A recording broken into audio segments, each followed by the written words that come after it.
Hello friends, welcome to my channel Murmu study. তো friends, এই ভিডিওতে আমরা ক্লাস 5-এর লেসন 7 দ্য রেবেল পোয়েট নামক যে পড়াটি রয়েছে সেটা আমরা পড়ব। ঠিক আছে, তো তোমরা মন দিয়ে শুনবে। ঠিক আছে, লেটস রিড। চলো পড়ি। Pritam is a student of class 5। Pritam পঞ্চম শ্রেণীর একজন ছাত্র। He returns home from school. সে স্কুল থেকে বাড়ি ফিরে আসে। অল এক্সাইটেড, সবাই উত্তেজিত। He finds his father reading a newspaper. তাহলে সে তার বাবাকে একটি সংবাদপত্র পড়তে দেখলো। তো দেখো, প্রীতম কি বলছে? Pritam, father guess what happened today. Pritam বলছে, বাবা আজ কি হয়েছে অনুমান করো তো। ফাদার, বাবা বলছে, হোয়াট ডিয়ার, কি প্রিয়। প্রীতম বলছে, our teacher has asked us to sing a patriotic song on the Republic Day. Pritam কি বলছে? আমাদের শিক্ষক প্রজাতন্ত্র দিবসে একটি দেশপ্রেমিক গান গাইতে বলেছেন। বাবা বলছেন, father which song are you going to sing son. বলছে, তুমি কোন গানটি গাইতে যাচ্ছ ছেলে। তাহলে বলছে, ওর বাবা বলছে, তুমি কোন গানটি গাইতে যাচ্ছ। প্রীতম বলছে, ma'am suggested that we should Singh কারার ওই লৌহা কপট। তাহলে প্রীতম বলছে, ম্যাডাম পরামর্শ দিয়েছেন যে আমাদের কারার ওই লৌহ কপাট গান করা উচিত। ম্যাডাম বলছে, মানে প্রীতম বলছে। বাবা বলছেন, father do you know who has written the song Pritam. বাবা বলছে, তুমি জানো কি গানটি কে লিখেছেন। প্রীতম বলছে, নো ফাদার, না বাবা, আমি জানি না। বাবা বলছে, he is our great poet Kazi Nazrul Islam, the author of the famous poem Bidrohi. তাহলে বাবা বলছেন কি, তিনি আমাদের মহান কবি। He is our great poet Kazi Nazrul Islam, the author of the famous poem Bidrohi, বিখ্যাত কবি বিদ্রোহী এর লেখক। প্রীতম বলছে, will you tell me more about him. Pritam বলছে, তার সম্পর্কে আমাকে আরও কিছু বলবেন। Father he was born at A time when India was under the British rule. Through his writings he inspired the Indian youth to boldly fight for freedom. তাহলে কি বলছে, বাবা কি বলছে, তিনি এমন এক সময়ে জন্মগ্রহণ করেছিলেন যখন ভারত ব্রিটিশ শাসনের অধীনে ছিল। তার লেখার মাধ্যমে তিনি ভারতীয় যুবকদের সাহসের সাথে স্বাধীনতার লড়াই করতে উদ্বুদ্ধ করেছিলেন। প্রীতম বলছে, when was he born father. তিনি কবে জন্মগ্রহণ করেন বাবা। বাবা বলছে, he was born on 24th May 1899 in the village of Churulia. This was near Asansol in the Bardwan district of undivided Bengal. As a child, he was attracted to folk theatre and later wrote many folk plays like Data Karno and Kobi Kalidas. তাহলে হি was born, বাবা কি বলছে? বাবা বলছে 1899 সালে 24শে মে চুরুলিয়া গ্রামে তিনি জন্মগ্রহণ করেছিলেন।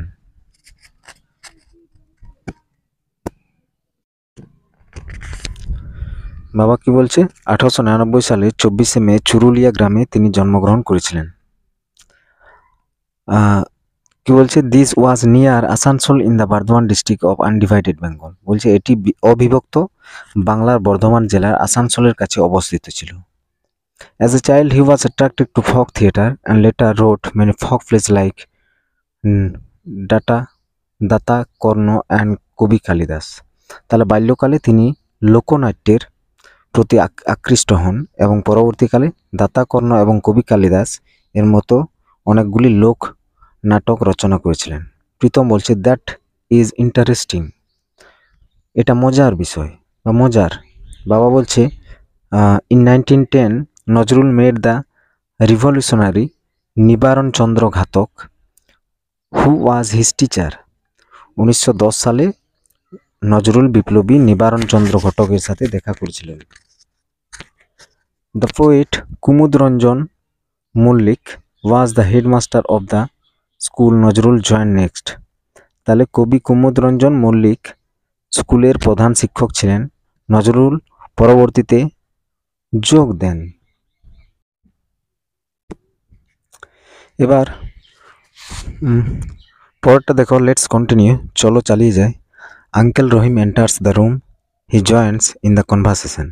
তাহলে কাকা রহিম ঘরে ঢুকলেন, তিনি কথোপকথনে যোগ দিলেন। প্রীতম বলছে, did Kumud Ranjan inspire him to write poems? Kumud Ranjan কি তাকে কবিতা লেখার জন্য অনুপ্রাণিত করেছিলেন?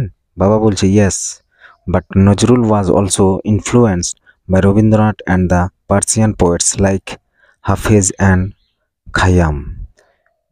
বাবা কি বলছে, হ্যাঁ, তবে রবীন্দ্রনাথ এবং হাফেজ ও খাইয়ামের মতো পার্সিয়ান কবি দ্বারা প্রভাবিত ছিলেন। আঙ্কেল রহিম, কাকা রহিম বলছে কি, did you know that Nazrul join the army under the British? কাকা বলছে, তুমি কি জানতে যে নজরুল ব্রিটিশদের অধীনে সেনাবাহিনীতে যোগ দিয়েছিলেন? He was in the 49th Bengal regiment. After the first world war the regiment was disbanded in 1920, so he came to Calcutta. তাহলে তিনি 49তম বেঙ্গল রেজিমেন্টে ছিলেন। প্রথম বিশ্বযুদ্ধের পরে রেজিমেন্টটি 1920 সালে ভেঙে দেওয়া হয়েছিল, সুতরাং তিনি কলকাতায় ফিরে আসেন। বাবা বলছে, at that time Indians had reason against the British rule. বাবা কি বলছে, সেই সময় ভারতীয়রা ব্রিটিশ শাসনের বিরুদ্ধে জেগে উঠেছিল।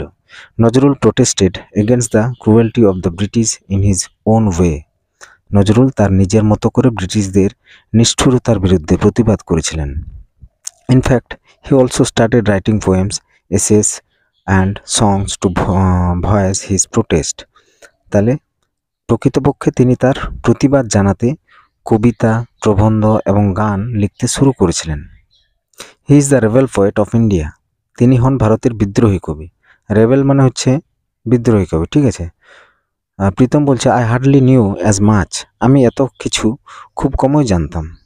বাবা বলছে, you should read his poems like Kandari, Hushiyar, Kheya Parer Tarani and also listen to his songs.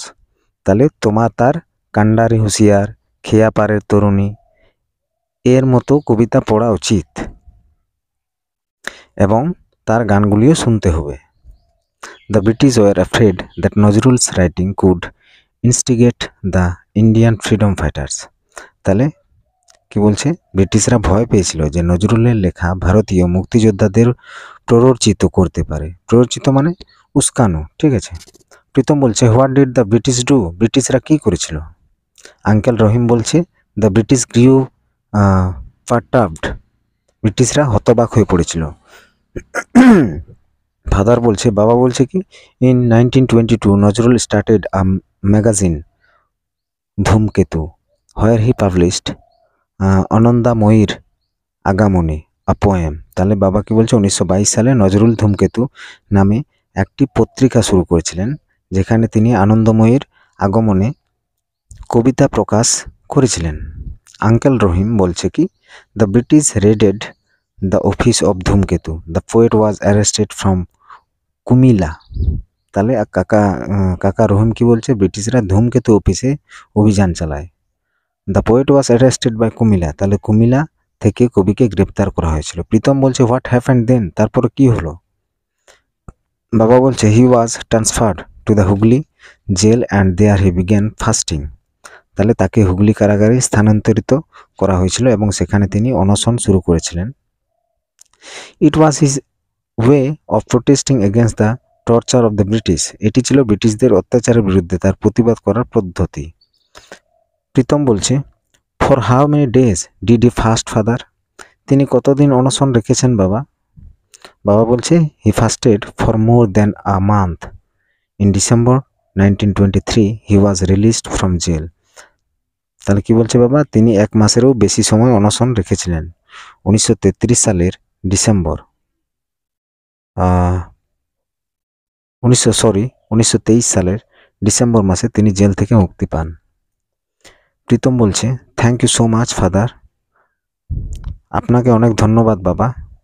Now I will be able to sing কারার ওই লোহা কপাট with zeal and passion।